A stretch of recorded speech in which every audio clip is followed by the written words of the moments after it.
Hi, I'm David Wren, a photographer and filmmaker, and I'd love to share with you my experience with the Canon 5D series. This is less a review, more of an overview of why I and so many other commercial and advertising photographers use this great camera. From studios in London to local countryside businesses, from Mauritian beaches to Canadian mountain tops, this camera has been with me everywhere and has stood up to years of hard work and abuse. And to put it simply, I trust it to get the job done every single time. I've been using the 5D series cameras since 2015, and I feel like over the years I've gained a pretty comprehensive knowledge of this camera, so much so that it feels like an extension of my hand. I know that's a well-worn cliche, but it really does seem true with this camera. Let's briefly talk image quality and specs. We're looking here at both the 5D Mark III and the 5D Mark IV. As you can see, specs are similar, with the main difference being the jump in megapixels in the newer camera.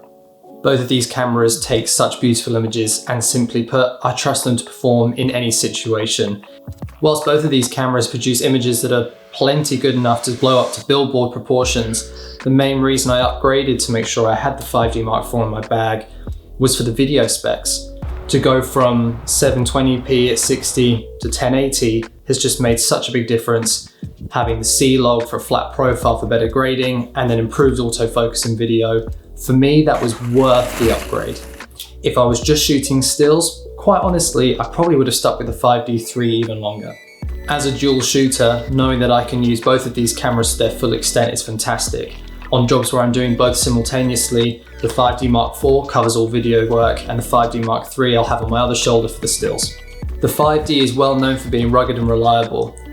I can be quite rough with my gear, and it's nice to know that I don't have to baby this stuff.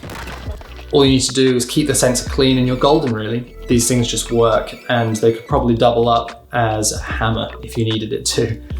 I've spent a considerable amount of time with the equivalent Nikon, Sony and Fuji systems to see if the grass really is greener on the other side, but I do keep coming back to the Canon.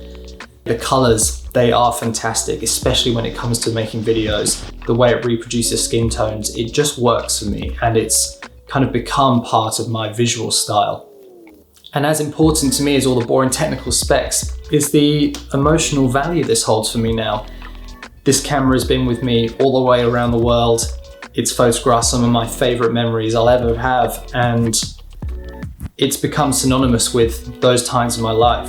So it's very hard to see myself shooting with anything else drastically different. Now sure, you can take brilliant images on an iPhone or a compact camera or a crop sensor camera, all these things, and in given situations, I would rather be using those. Personally, I don't like carrying this heavy lump around with me every day, so I choose not to bring it just for a walk in the countryside. But if your dream client books you for the biggest commission of your life, show up with a 5D and it just won't let you down. You'll create amazing images that'll look good forever, and your client will be so pleased. I hope this gives you an insight into how a commercial and advertising photographer relates to their equipment and what they need to get from it. If you have any more questions about gear, please just reach out. I'll always do my best to answer any questions you have. See you in the next one.